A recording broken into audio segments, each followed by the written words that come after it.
Kilala ng marami si Pangulong Duterte bilang matapang at tigasin, pero hindi alam ng iilan na siya ay minsan nang lumambot rin.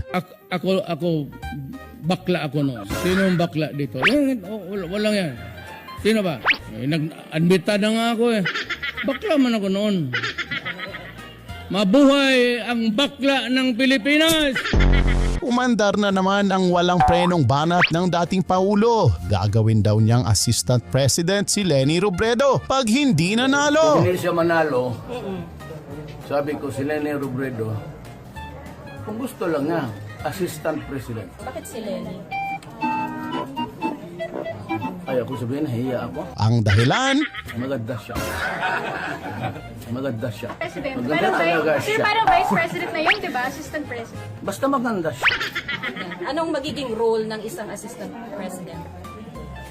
Secret. pero wag daw seryosohin dahil nanggo-good time lang daw ang dating Pangulo. I'm sorry. It's really for I Leni. hope, Leni, do not be offended. I'm just shooting the breeze with these guys.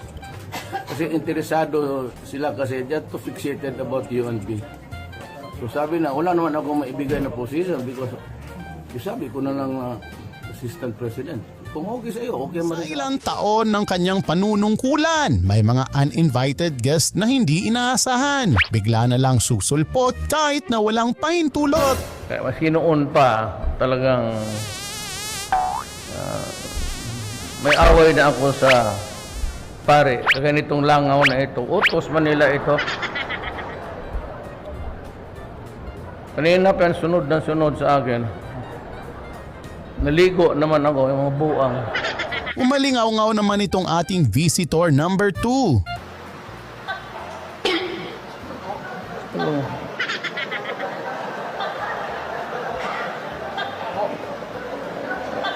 Lente nga taga Bacolod neng kuladala ka ng toko dito.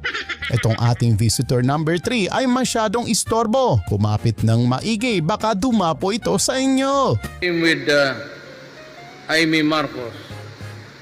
I think you know better than I do.